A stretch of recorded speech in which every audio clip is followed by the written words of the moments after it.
अभिवादन सत्कार करिए all India institute medical science Vijaypur का। मैं हूं हरबंश नागोके। आज एक फिर से एक ऐसी शख्सियत है जो सबसे बड़ी चीज़ तो हर शरीर की होती है, आंखें सही हों तो संसार दिखता है। आंखों में अगर कमजोरी कुछ आ जाए तो सब कुछ सूना सूना लगता है।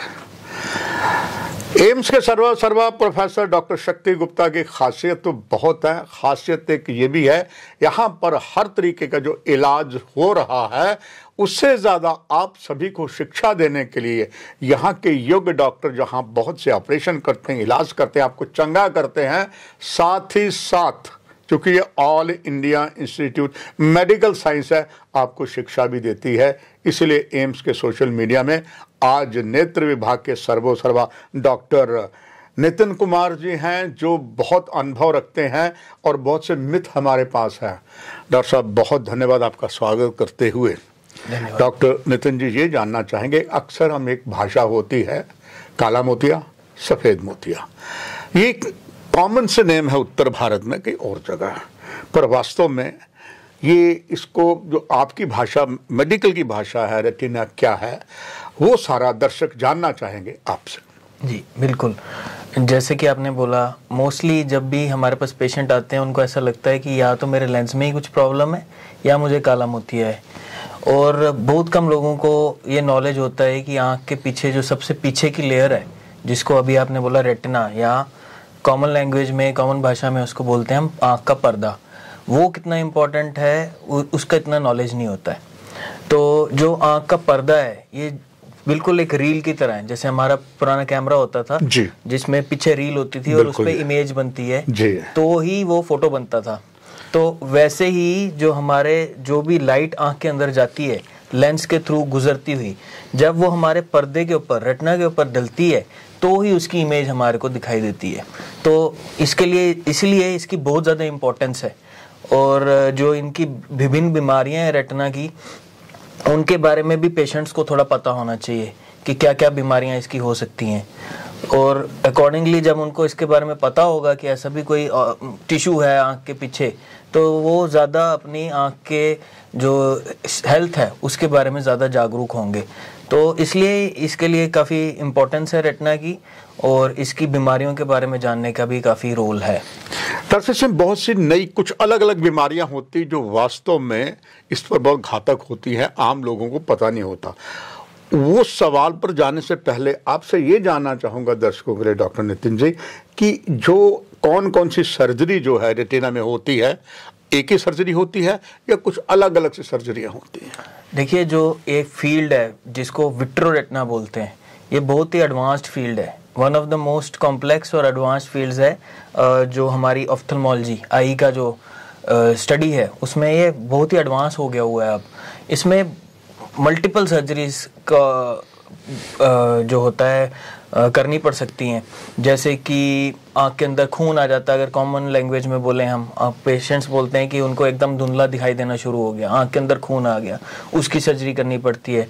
आँख के अंदर चोट लग गई जिसकी वजह से लेंस अपनी जगह से हिल गया है, वो लेंस नॉर्मल लेंस भी हो सकता है, या जो आँख के अंदर सर्जरी करके डाला हुआ लेंस है वो भी अपनी जगह से हिल सकता है। तो उसको फिक्स करने के लिए भी जो सर्जरी होती है वो विट्रोरेटिनल सर्जरीज होती हैं। विट्रोरेटिनल सर्जरीज, अगर मैं थोड़ा सा आपका टाइम लूँ तो विट्रोरेटिनल सर्जरीज एक एंडोस्कोपी की तरह है। जैसे पेट का एंडोस्कोपिक जो सर्जरीज होती हैं, जिसमें हम जिसको बोलते हैं कि पोर्ट्स बनाते हैं, एक रास्ते बनाते हैं जाने के लिए पेट के अंदर। जैसे उसमें जो इंसिजन होते हैं, छोटे इंसिजन से हम आँख के अंदर जाते हैं, वैसे ही आँख में हम बड़ा चीरा लगा नहीं सकते क्योंकि आँख एक छोटा सा ऑर्गन है। तो इसमें भी हम 3 पोर्ट बना के आँख के अंदर घुसते हैं, और जो भी पीछे लेंस के पीछे जो एक झिल्ली है, विट्रियस जेल और पर्दा, उसकी सारी सर्जरीज करते हैं। तो इसलिए ये काफ़ी कॉम्प्लेक्स सर्जरीज हैं। और जैसे मैंने बताया, आँख के अंदर खून आ जाना, उसकी सर्जरी के लिए भी विट्रोरेटिनल सर्जरी होती है। पर्दा अगर आँख का अपनी जगह से हिल गया है उसके लिए भी ज़रूरत पड़ सकती है। और जैसे पहले बताया गया कि लेंस अगर हिल रहा है अपनी जगह से, तो ये जो सारी सर्जरीज हैं ये विट्रोरेटिनल सर्जन करता है, और अलग ही ये एक स्पेशलिटी है विट्रोरेटिनल सर्जरी। डॉक्टर नितिन कुमार जी, अक्सर होता है जम्मू में और भी उत्तर भारत में जब ऐसी कोई बीमारी हो, यहाँ से अधिकतर जो पेशेंट हैं, कोई हैदराबाद चला जाता है, कोई दिल्ली चला जाता है, कहीं चेन्नई चला जाता है, क्योंकि एम्स जम्मू ना केवल जम्मू कश्मीर बल्कि बर्फीले रेगिस्तान, लेह लद्दाख और 5 दरियाओं की धरती पंजाब, देवभूमि, हिमाचल तक के पेशेंट आ रहे हैं।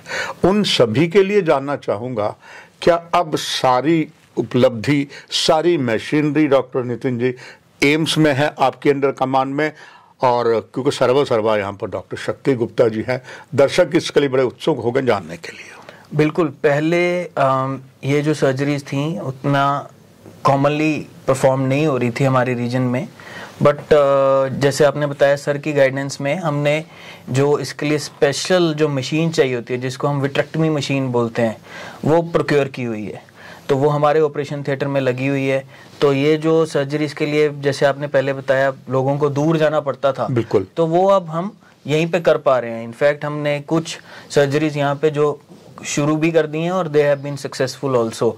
तो this is a new step जो हमने लिया है इसके लिए अंडर गाइडेंस ऑफ सर। तो इसके लिए काफ़ी हम अब जो पेशेंट्स बाहर जाते थे, दे हैव एन ऑप्शन कि वो हमारे यहाँ जम्मू में ही अपनी सर्जरीज, जो ये कॉम्प्लेक्स सर्जरीज हैं, इसको करवा सकते हैं। और डॉक्टर साहब जैसे कहते हैं, हाउ डू वी, जो इसका रेटिना जो होता है डिटैचमेंट होता है, इसका ट्रीटमेंट कैसे होता है? रेटिनल डिटैचमेंट जो पर्दा है हमारा आँख का, ये अपनी जगह से कई बार हिल जाता है। एक हमारा जो जेल होता है जिसको विट्रस जेल बोलते हैं आँख के पिछले हिस्से में, वो रेटिना को अपनी पोजीशन में रखता है। ओवर द टाइम, एज के साथ या चोट लगने के कारण या किसी और कारण, जैसे कोई कॉम्प्लेक्स, किसी पेशेंट का कैटरेक्ट सर्जरी कॉम्प्लेक्स कॉम्प्लिकेशंस हुई हों उसमें, तो रिस्क हो जाता है कि वो अपनी जगह से हिल जाता है। उसकी और कारण हो सकते हैं, जैसे कि कुछ पर्दे के अंदर छोटे सुराख बन गए, उसमें से जो पानी है पीछे चले जाता है पर्दे के और पर्दा अपनी जगह से हिल जाता है। इसको करने के लिए, इसको सेट अपनी जगह पे वापस लाने के लिए हम जो विट्रोरेटिनल सर्जरी करते हैं, और जो जेल होता है उसको आंख से बाहर निकाल के या तो उसको गैस से या सिलिकॉन ऑयल से रिप्लेस करते हैं कि वो जो पर्दा अपनी जगह से हिला हुआ है उसको वो गैस या ऑयल अपनी जगह पे अटैच करे, वापस अटैच करे। तो ये काफ़ी कॉम्प्लेक्स सर्जरीज होती हैं। Sometimes they take 2 hours, 2.5 hours, 2-2.5 घंटे, 3 घंटे भी इसमें ऑपरेशन हो सकते की ड्यूरेशन हो सकती है। और पेशेंट्स को उसके बाद में एक पोजीशन भी मेंटेन करके रखनी पड़ सकती है। जैसे कि हम पेशेंट्स को बोलते हैं कि वो अपने पेट के बल लेटेंगे, कि जो आँख का में डाला गया गैस का बुलबुला है वो पर्दे को ऊपर जोड़े। तो ये जो सारी पद्धतियाँ हैं, इनके थ्रू हम ऑपरेशन कर सकते हैं। एक पद्धति ऐसी भी होती है जिसको हम स्क्लेरल बकलिंग बोलते हैं, जिसमें हम आँख के अंदर ना जाके आँख का पर्दा जो है बाहर से ही अटैच करने की कोशिश करते हैं। उसमें हम एक बैंड लगाते हैं जिससे वो जो आँख का कंटोर है उसके हिसाब से वो उसको प्रेस करता है और अंदर से ही पर्दा जुड़ जाता है। काम हम सारा बाहर से करते हैं। हेमरेज होती है कभी डॉक्टर साहब, सर पे होती है, कहीं और एक्सीडेंट में भी हो जाती है। ऐसे ही हेमरेज आंखों में भी होती है, और जब आंखों में ऐसी हेमरेज होती है उसका इलाज पूरी तरीके से आप यहाँ कर रहे हैं क्या? बिल्कुल, इसका इलाज अगेन ये विट्रस सर्जरी ही है, जो हमने कुछ पेशेंट्स अभी किए भी हैं रिसेंटली, एंड उनका भी काफ़ी अच्छा आउटकम था।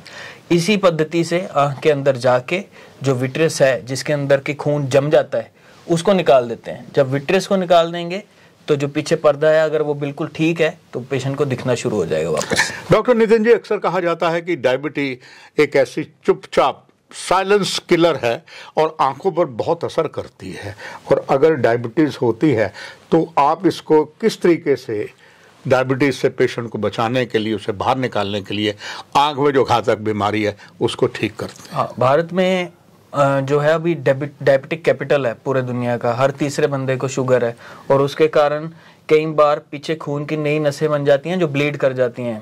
विट्रियस में ही जो जेल है उसके अंदर जब खून इकट्ठा हो जाता है तो वो अपने आप ठीक होने में बहुत टाइम लगता है, कई बार 6 महीने, साल, और उसके कारण पर्दा भी अपनी जगह से हिल सकता है। तो इन पेशेंट्स में भी हम विट्रियस सर्जरी करके उस खून को बाहर निकालते हैं, और अगर पर्दा अपनी जगह से उठा हुआ है तो अगेन जैसे मैंने पहले बताया, गैस या तेल डाल के उसको अपनी जगह पे बिठाते हैं कि जो रेजिडुअल विजन पेशेंट को जो पहले थोड़ा बहुत दिखता था वो वापस दिखे और वो अपने दिन भर के जो काम होते हैं वो अपने आप खुद कर पाए। डॉक्टर नितिन जी, गागर में सागर तो आपने भर दी है, हर चीज़ बड़ी विस्तार पूर्वक बताई है। आखिर में एक ऐसा संदेश सभी एम्स के सोशल मीडिया को देखने वालों के लिए, ताकि वो सजग रहें, उनकी आंखें ठीक हो, आप एक संदेश तो ये रहेगा कि बहुत सारे लोगों को अभी भी इतना ज्ञान नहीं है कि ये जो पर्दे की बीमारियां होती हैं ये क्या है, और अगर पर्दे के ऊपर जैसे कि ये जो हमने डिजीजेस डिस्कस की जिनकी सर्जरी की ज़रूरत पड़ सकती है, तो उनको इतना नॉलेज है नहीं है। उसके लिए they should become more knowledgeable. जो हमने अभी बात की है ये इसके ऊपर ध्यान दें, और ऐसी कोई भी बीमारी है, अगर पर्दे के ऑपरेशन की ज़रूरत है तो अभी हम एम्स जम्मू में इन सब पर्दे के जो सर्जरीज है वो शुरू कर चुके, और हम यही संदेश देंगे कि वो लोग आए और हमारे पास उसका इलाज पूरे अच्छे तरीके से करवाएं। आपका बहुत बहुत धन्यवाद। दर्शकों, आपसे भी इजाज़त। नमस्कार।